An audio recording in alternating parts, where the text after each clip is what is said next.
Shalom, puji Tuhan. Kita bertemu lagi ya di dalam kasih Tuhan kita Yesus Kristus. Puji Tuhan, saudara, hari ini kita sedang beribadah yang nanti akan diakhiri dengan kita makan dan minum tubuh dan darah Tuhan Yesus, yaitu perjamuan kudus. Ya. Saudara, tetapi saya berharap bahwa ketika kita makan dan minum perjamuan kudus, itu jangan kemudian hanya digunakan sebagai satu tradisi saja. Ya. Jadi satu kebiasaan atau suatu jadwal yang ditetapkan, 1 bulan sekali kita ya makan dan minum perjamuan kudus. Jangan. Itu salah, saudara ya. Ya, memang kenyataannya kita tiap bulan ya mengadakan, tapi bisa saja tiap hari. Ya, tapi yang penting makna dari perjamuan kudus itu sendiri. Ini yang lebih penting daripada yang lain. Ya. Nah, itulah sebabnya pada kesempatan hari ini saya ingin menyampaikan firman Allah sebelum kita makan dan minum tubuh dan darahnya Tuhan Yesus. Ya, maka saya ingin menyampaikan kebenaran firman Allah berkenaan dengan kematian, dengan salib daripada Tuhan kita Yesus Kristus. Haleluya. Nah, saudara, saat ini saya ingin menyampaikan satu tema. Salib atau kematian Tuhan itu memulihkan hubungan antara manusia dengan Allah. Memulihkan, ya. Nah, apa arti memulihkan itu sih?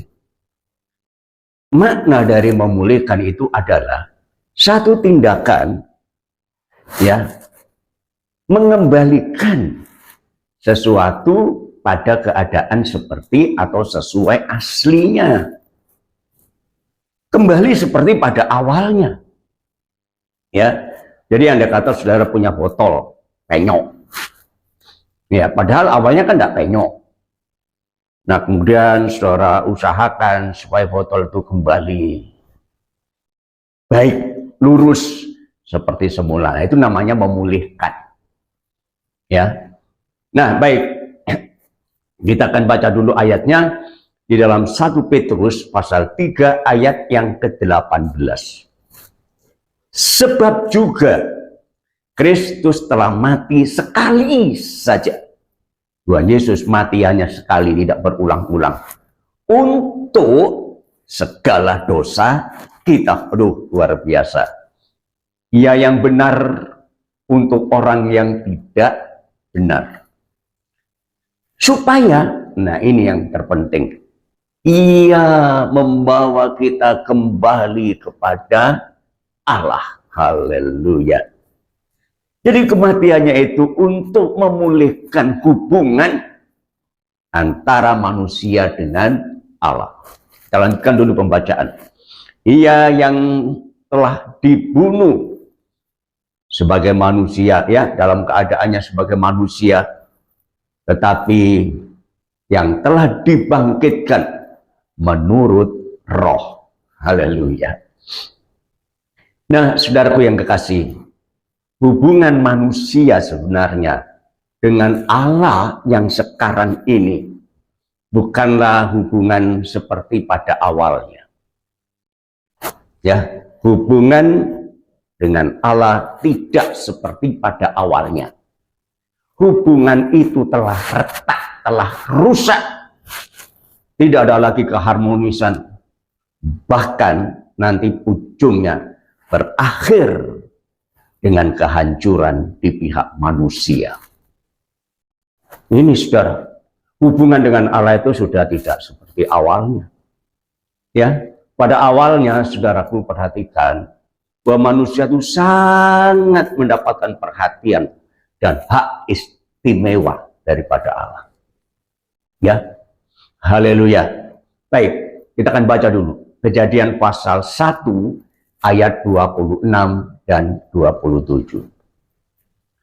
Berfirmanlah Allah, baiklah kita menjadikan manusia menurut gambar dan rupa kita, supaya mereka berkuasa atas ikan-ikan di laut dan burung-burung di udara dan atas ternak dan atas seluruh bumi dan bahkan atas segala binatang melata yang merayap di bumi.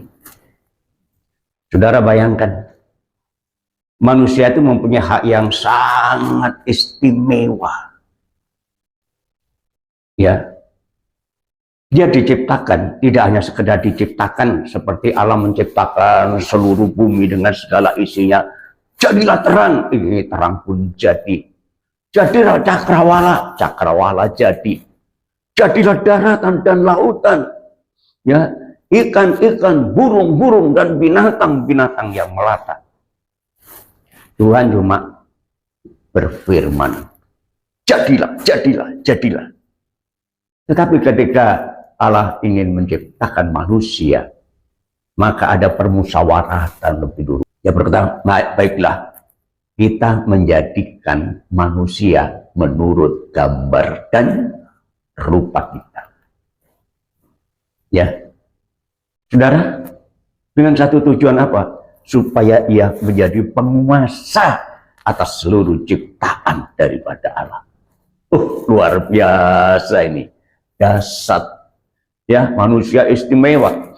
Nah, kemudian kita lihat, maka Allah menciptakan manusia itu menurut gambar Allah sendiri. Menurut gambarnya dan menurut gambar Allah diciptakannya lah dia laki-laki dan perempuan. Diciptakannya lah mereka.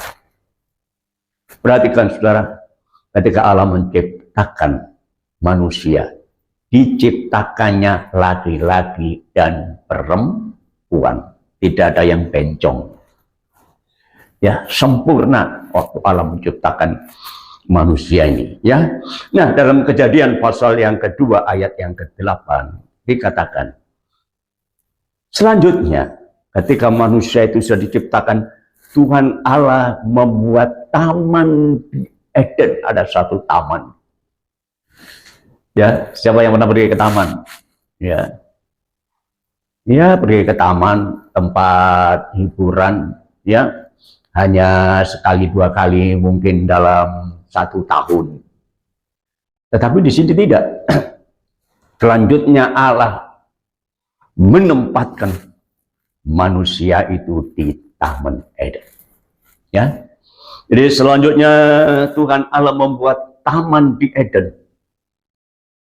Di sebelah timur, disitulah ditempatkannya manusia yang dibentuknya itu. Ditempatkan untuk tinggal di situ. Tidak setahun, cuma sekali, 2 kali. Tapi menikmati keindahan taman itu dari hari ke hari. Oh, luar biasa. Ya, haleluya. Betapa luar biasanya keberadaan manusia. Setelah diciptakan oleh Allah, tidak hanya sekedar diciptakan, tetapi mendapatkan perhatian khusus dari Allah. Ya, dia memiliki kondisi dan posisi yang jauh berbeda daripada ciptaan lainnya, dari makhluk-makhluk lainnya. Bahkan diberi hak untuk berkuasa atas semua ciptaannya. Luar biasa, dasar. Aduh, mereka hidup berbahagia berdua, suami istri ini di Taman Eden. Itulah saudara yang dikehendaki oleh Allah. Kehidupan keluarga yang indah, yang berbahagia ketika Allah menciptakan manusia yang pertama. Nah, tetapi apa yang terjadi? Kemudian pelanggaran muncul terhadap firman Allah. Ketidaktaatan manusia terhadap firman Allah. Ya, mereka tidak mematuhi perintah. Dan celakanya, ketika ditanya oleh Allah, kenapa melakukan itu? Justru Allah yang disalahkan ini. Ya, ini apa ya istilahnya? Kurang ajarnya manusia. Ya, ketika ditanya oleh Allah, justru Allah yang disalahkan. Baik, kita baca. Kejadian pasal 3 ayat yang ke-12. Manusia itu ketika ditanya, kenapa kamu makan buah yang tidak boleh dimakan itu? Sebab Allah mau melarang memakan buah ya pengetahuan baik dan jahat itu. Kenapa kamu makan? Manusia itu menjawab apa? Perempuan yang kau tempatkan di sisiku. Bayangkan. Allah sekarang yang disalahkan. Karena engkau memberikan perempuan di sisiku. Nah, dialah yang memberi dari buah pohon itu kepadaku, maka kumakan. Seringkali terjadi hal itu ya terhadap kehidupan kita, saudara. Kalau terjadi sesuatu masalah, yang disalahkan malah Tuhannya. Oh, ini gara-gara Tuhan. Gara-gara saya masuk gereja, gara-gara saya jadi orang Kristen. Ini seringkali. Itu memang dari awalnya seperti itu manusia ketika dia jatuh dalam dosa dan tidak mau bertanggung jawab atas kesalahan dan kekeliruannya. Bahkan Allah yang disalahkan. Apa akibatnya, saudara? Dari kesalahan yang fatal ini, maka kemudian hilanglah keharmonisan hubungan antara manusia dengan Allah. Terjadi perpecahan, terjadi perpisahan, dan perpisahan yang tidak menyenangkan. Ya, haleluya. Nah, kita perhatikan Kejadian pasal 3 ayat 23 sampai yang ke-24. Lalu Tuhan Allah mengusir dia dari Taman Eden. Taman yang memang sengaja disediakan, dibuat untuk manusia, tetapi sekarang tidak bisa dinikmati. Keluar kau, diusir. Supaya kemudian dia yang pada awalnya Tuhan berkata kamu boleh makan semua pohon ya, buah-buahan dalam taman ini. Tetapi sekarang supaya ketika dia diusir itu, ia mengusahakan tanah dari mana dia sendiri diambil dari tanah. Saudara. Jadi jangan salahkan ya. Kalau sekarang kita juga bersusah payah untuk mencukupi kebutuhan kita dengan ya bekerja banting tulang sedemikian rupa. Jadi jangan heran, itu karena dosa. Ya, ia menghalau. Saudara, kata menghalau ini ya sebenarnya seirama dengan mengusir ya, tapi namanya menghalau ini saudara pernah punya binatang enggak, atau saudara ambil sapu ketika ada kucing, tikus atau langsung dihalau, keluar kau. Aduh, mengerikan. Ia menghalau manusia itu dan di sebelah timur di Taman Eden itu ditempatkannya beberapa keruk dengan pedang yang bernyala-nyala. Dan menyambar-nyambar untuk menjaga jalan kepada pohon kehidupan itu. Saudara-saudara, mengerikan. Hubungan yang harmonis, dan kalau kita baca dalam kitab Kejadian itu betapa seringkali Allah itu mengunjungi pada waktu angin silir, pada waktu angin sejuk, bukan angin puting beliung. Ya, ketika Allah datang ada damai sejahtera, Allah mengunjungi, tapi satu saat karena dosa, wahai Adam, Hawa, di mana kau? Dicari oleh Allah. Tapi ternyata mereka sudah ketakutan karena dosa. Sekali lagi yang mengerikan, diusir, dihalau, ya. Manusia diusir dari Taman Eden supaya apa? Tidak lagi dapat mengambil buah pohon kehidupan. Ya, sebab kalau dia makan buah pohon kehidupan, dia akan hidup selama-lamanya, tetapi di dalam kondisi dosa. Sebabnya diusir. Sekali lagi, sejak saat itulah kemudian keharmonisan hubungan antara Allah dan manusia putus total. Putus. Sudah tidak ada kaitannya lagi. Dan yang paling mengerikan, saudara, dikatakan ya di dalam Ibrani pasal 9 ayat yang ke-27. Dan sama seperti manusia, ditetapkannya untuk mati hanya satu kali saja, dan sesudah itu dihakimi. Suatu saat manusia semua akan mati. Ya saudara, kekayaan yang kita kejar bisa gagal, bisa nggak tercapai. Popularitas yang kita usahakan bisa gagal, nggak tercapai. Tetapi kematian itu pasti tidak pernah gagal. Suatu saat saudara dan saya pasti akan mati. Dan mengerikan, padahal Allah tidak menciptakan kematian. Tetapi apa yang terjadi karena dosa, karena pelanggaran, kematian itu kemudian menjadi satu hal yang ya menjadi bagian daripada manusia. Tapi yang mengerikan tidak hanya sekedar mati, saudara. Sesudah itu dihakimi.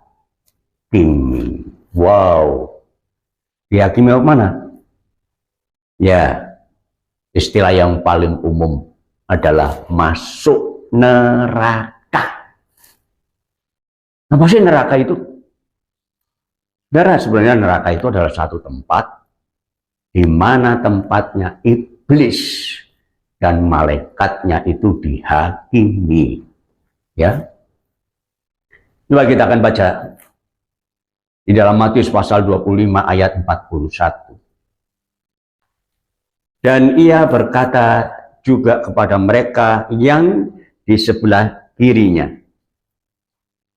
"Enyalah dari hadapanku." Sama juga ini diusir.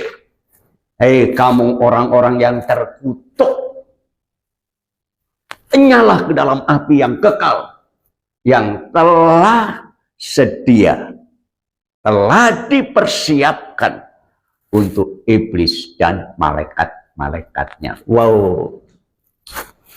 Saudara, setelah mati, saudara, kita tidak kesepian. Kita punya teman banyak di neraka. Dengan iblis, syaitan gitu ya, saudaraku, dengan malaikat-malaikatnya, dengan pengikut-pengikutnya. Kita tidak kesepian di sana. Menderita bersama. Tidak ada kebahagiaan sama sekali. Ya, saudara. Memang kalau jalan ke surga itu sempit ya. Tetapi kalau jalan ke neraka itu paling mudah. Nah, sebab itu berbuatlah dosa. Ya, supaya kita bisa punya teman banyak di neraka nanti. Haleluya. Nah, saudara, Alkitab menulis tidak ada satu cara pun yang bisa mengembalikan keadaan itu sampai kapanpun. Tidak ada. Tidak ada seorang pun yang kembali dapat memulihkan hubungan yang harmonis dengan Allah. Tidak. Ya, tidak ada seorang pun yang bisa menyelamatkan diri dari neraka dengan usahanya sendiri. Semua perbuatan baik, semua ritual-ritual keagamaan yang dikerjakan, itu juga tidak menjamin orang diselamatkan dan masuk surga. Dengan saudara berpikir setelah saudara menjadi orang Kristen, ya, kemudian saudara bisa luput dari neraka. Tidak. Agama tidak bisa menyelamatkan. Agama Kristen pun tidak bisa menyelamatkan. Ya. Jadi saudara siapapun melepaskan kita dari kuasa maut yang akan datang. Rasul Paulus, dia adalah seorang yang beragama. Dia adalah seorang ahli Taurat. Wah, tekun sekali ya soal keagamaannya. Ya, tapi dia juga putus asa menghadapi yang namanya dosa ketika dia memahami ini. Ya. Nah, kita perhatikan dalam Roma pasal 7 ayat yang ke-24. Dia berkata, aku manusia celaka. Siapakah yang dapat membebaskan, melepaskan aku dari tubuh maut ini? Coba. Padahal dia seorang ahli di dalam Taurat. Dia adalah seorang Farisi. Sampai dia menganiaya orang-orang yang percaya kepada Kristus. Orang-orang Kristen dikejar-kejar. Karena dia menganggap agamanya jauh lebih baik. Tetapi apa yang terjadi ketika dia sadar, ketika dia mengerti. Aku manusia celaka. Siapakah yang akan dapat membebaskan aku dari tubuh maut ini? Ya, sekali lagi saudaraku, tidak ada seorang pun yang dapat membebaskan dirinya dari hukuman yang akan datang. Tapi satu hal, Rasul Paulus menjadi terhibur dan menjadi bahagia. Nah, kenapa? Ya, karena selanjutnya dalam ayat 25 dikatakan di sana, tetapi syukur kepada Allah. Oh, haleluya. Oleh Yesus Kristus Tuhan kita. Luar biasa. Saudaraku, dia yang punya beban yang sangat berat akibat dosa, akibat hukuman yang akan datang. Tetapi sekarang dia boleh bahagia karena dia mengenal Yesus Kristus. Amin. Mengapa harus Yesus? Ya, mengapa harus Yesus? Dan kemudian dimunculkan, ditonjolkan. Ya, karena Kristus telah mati menjadi korban, menggantikan posisi kita, saudaraku, sehingga dia rela mati untuk kita. Ya, Roma 6 ayat 23. Sebab upah dosa, ganjaran dari dosa, itu adalah maut. Tetapi kasih karunia Allah ialah hidup kekal di dalam Yesus Kristus Tuhan kita. Amin. Haleluya. 2 Korintus pasal 5 ayat 21 dikatakan di sana, dia, Yesus itu, yang tidak mengenal dosa. Dosa saja nggak dikenal. Apalagi melakukan. Ya, dia yang tidak mengenal dosa telah dibuatnya menjadi dosa karena kita, karena orang berdosa, dengan satu tujuan, supaya di dalam dia, artinya ketika orang percaya kepadanya, kita dibenarkan oleh Allah. Amin, amin, amin. Haleluya. Saudara, dia yang tidak mengenal dosa telah dijadikan dosa, telah menjadi sosok yang berdosa, ya, sehingga saudaraku, dia harus, ya, orang berdosa harus dihukum mati, yang mati di atas kayu salib. Haleluya. 1 Petrus pasal 3 ayat 18, ya, yang tadi kita baca bagian A saja. Sebab juga Kristus telah mati sekali untuk segala bentuk dosa. Yang benar, ya, yang benar untuk orang-orang yang tidak benar. Supaya apa? Ia membawa kita kembali kepada Allah. Amin. Haleluya. Kita yang sudah jauh, kita yang sudah diusir dan tidak mungkin bisa kembali dengan cara kita sendiri. Tetapi apa yang terjadi? Haleluya. Kristus membawa kita pulang kembali ke hadapan Bapa. Haleluya. Luar biasa, saudaraku, ya. Hanya pengorbanan Kristus di kayu salib yang sanggup membebaskan kita dari dosa dan akibatnya.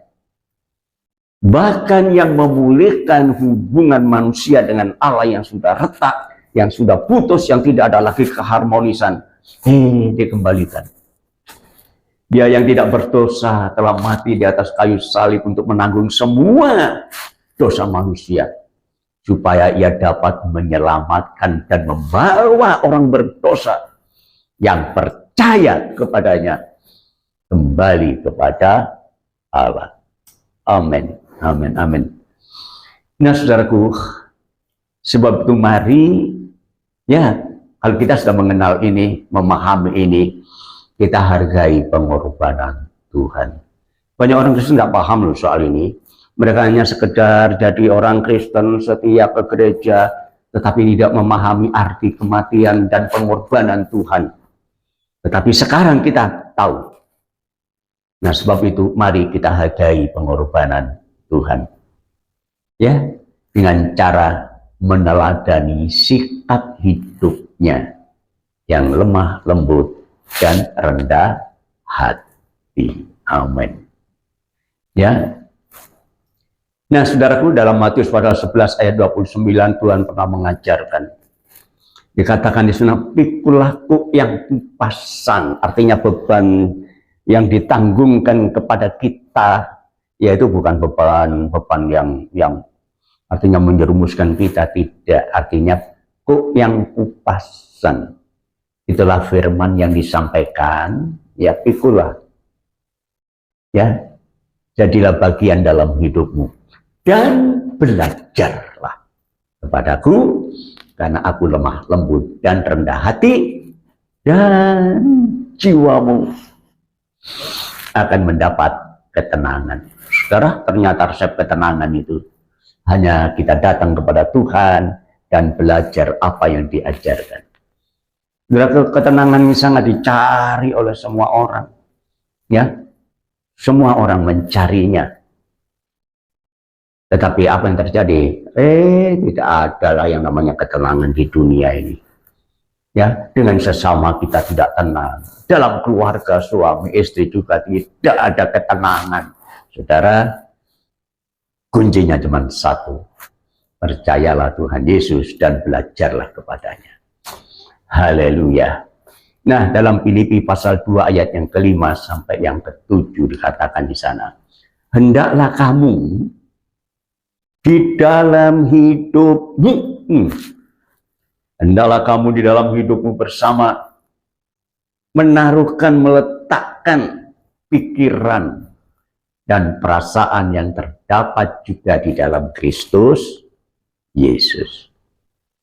Pikiran dan perasaan Yesus Kristus ditransplantasikan dalam kehidupan kita, sehingga kita memiliki pikiran dan perasaan yang sama seperti Yesus. Amin. Saudara, inilah sebenarnya beban yang diberikan oleh Tuhan kepada kita. Tidak terlalu berat, hanya menuruti teladan, mencontoh Dia di dalam kehidupan kita, dalam perjalanan kita sebagai orang percaya. Ya, hendaklah kamu di dalam hidupmu bersama semua orang yang percaya ini menaruh pikiran dan perasaan yang terdapat juga di dalam Kristus Yesus, yang walaupun dalam rupa Allah, ya, Yesus itu sebenarnya adalah Allah sendiri, saudara, yang menyatakan diri sebagai manusia. Walaupun dia sebenarnya adalah Allah, tetapi tidak menganggap kesetaraan dengan Allah itu sebagai milik yang harus dipertahankan. Tidak ngotot ya. Saudara bayangkan, tidak menganggap kesetaraan dengan Allah itu sebagai milik yang dipertahankan. Kalau kita kan sering ya mempertahankan diri. Saya pernah satu saat dengan teman, dia bilang begini, kamu tahu siapa saya? Dengan tersenyum saya jawab, ya, kamu orang gila. Kamu marah dia. Kamu kok bisa mengatakan saya gila? Habis, lah kamu sendiri kan nggak tahu dirimu. Kan kamu tanya, kamu tahu siapa saya? Nah, kan nggak tahu. Saudara, seringkali kita mempertahankan diri, ya, reputasi kita pertahankan.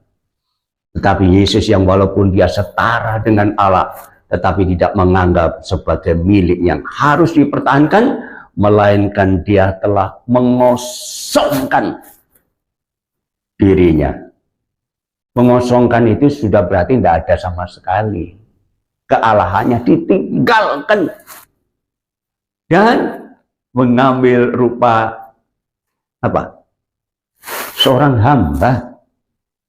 Apa sih lebihnya seorang hamba? Seorang pelayan yang harus melayani, namanya hamba. Saudaraku, dan menjadi sama dengan manusia. Waduh, luar biasa. Dialah contoh kita, dialah teladan kita. Saudaraku ya, dia telah mengosongkan dirinya walaupun dia adalah Allah sendiri dan mengambil rupa seorang hamba satu derajat yang sangat rendah sekali. Dia datang untuk melayani, dan yang dilayani justru orang berdosa. Aku datang untuk melayani. Ya, aku datang untuk mencari orang berdosa dan melayaninya. Saudaraku, dan untuk bisa melayani, maka kesetaraan dengan Allah itu harus ditinggalkan, dan dia rela menjadi manusia, hidup bergaul dengan orang-orang berdosa dengan satu tujuan untuk menyelamatkan mereka. Amin. Amin.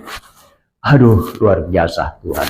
Ya, dan di dalam keadaannya sebagai manusia, dia nggak sombong kemanapun. Ia telah merendahkan dirinya sendiri, saudaraku. Dan dalam kerendahannya dia taat sampai dia harus menjalankan hukuman mati di atas kayu salib. Ya, dalam keadaannya sebagai manusia, ia telah merendahkan dirinya dan taat patuh sampai ia mati. Bahkan sampai mati di kayu salib.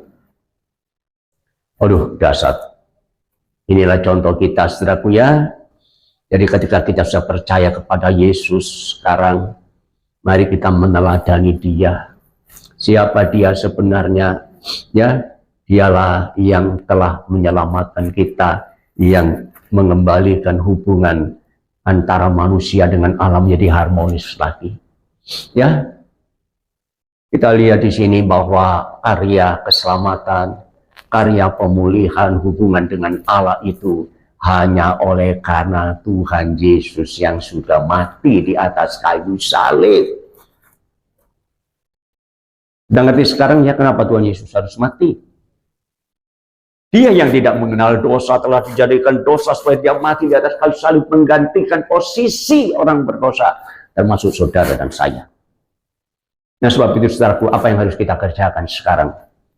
Selama kita menantikan keselamatan yang sesungguhnya, keselamatan itu memang diberikan kepada kita, tapi kenyataannya yang paling dasar, kita sedang menunggunya saat kita pulang ke surga. Amin. Ya, apa sekarang harus kita kerjakan? Ya, saudaraku yang kekasih, Filipi pasal 2 ayat 12 dan 14. Hei saudara-saudaraku yang kekasih, aku tahu kamu senantiasa taat. Karena itu, tetap kerjakan keselamatanmu dengan takut dan gentar. Bukan saja waktu kamu diperhatikan. Ya. Dalam hal ini, bukan saja seperti waktu aku masih hadir, tetapi terlebih pula sekarang waktu aku tidak hadir. Ya, jadi walaupun ada orang, nggak ada orang, dilihat orang atau tidak, saudara, kita tetap mengerjakan keselamatan. Dalam arti bukan kita yang melakukan ya tindakan supaya kita selamat, tidak. Artinya keselamatan yang kita nikmati, kita peroleh itu, mari kita kerjakan, kita lakukan, itu maksudnya. Kalau kita tidak bisa menyelamatkan diri kita sendiri, ya, kerjakan keselamatanmu dengan takut dan gentar. Lakukan apa yang diperintahkan Tuhan dengan takut dan gentar, artinya taat. Amin. Haleluya. Lakukanlah segala sesuatu dengan tidak bersungut-sungut dan berbantah-bantahan. Jadi saudara, tidak usah bersungut-sungut, tidak usah berbantah-bantah ya. Tidak ada gunanya itu. Ya, persungutan terjadi dalam keluarga juga bersungut-sungut terus. Ya, itu yang paling banyak dalam keluarga ya, karena tiap hari bergaul. Sedikit saja sudah membuat persungutan. Tapi tidak, saudaraku ya, Mari kita takut akan Tuhan.